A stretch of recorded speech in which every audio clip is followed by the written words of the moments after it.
आसिछन्ति मा हसुछि धरा माँ को आगमन में सबुठी उत्सवर माहौल पीठरू मंडप सबुठी चली पूजा अर्चना किंतु एठी टिके नियारा परंपरा एठी माँ दुर्गांकर आवाहन हेउना एठी पूजा पाउछन्ति माँ नील सरस्वती।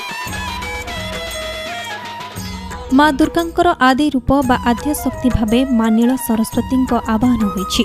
भद्रक धामनगर गोविंदपुर पंचायत रे चली नियारा पूजा।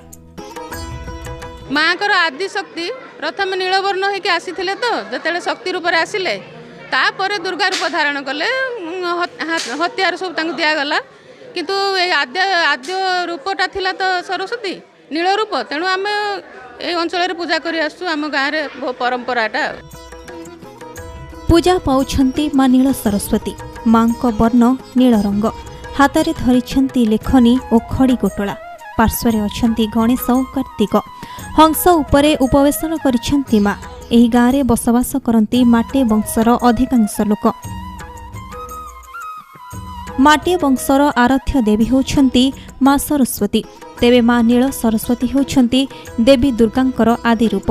सृष्टिर रक्षा पाई एही रूप धारण करिथिले देवी। महिषासुरଙ୍କ संहार पूर्वरु माँ थिले नीलवर्ण परे देवादेवींक ठारू अस्त्र शस्त्र पाई उग्र रूपा होई माँ दुर्गांक रूप करिथिले धारण।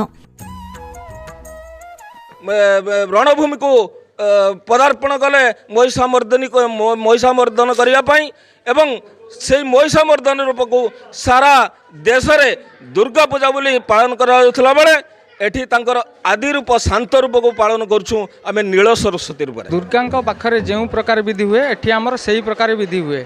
सप्तमी दिन उपचार पूजा अष्टमी दिन अष्टमी चंडी ता बड़ भोग बलि भी आमर पड़े ना एठी बलि आमर दुर्गा पाखरे जेमिति बलि पड़े से दिनटी आमर एठी शांति रूप बोली बलि एठी पड़िबार नाही।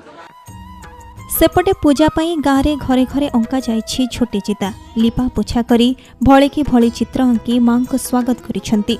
बंधु बांधवों नहीं गाँ एबे भरपूर। कोरोना पाई 2 वर्ष धरी समस्त कार्यक्रम बातिल करा जायथिला तेबे एथर विभिन्न सांस्कृतिक कार्यक्रम सह पालाकु मिलिछि अनुमति।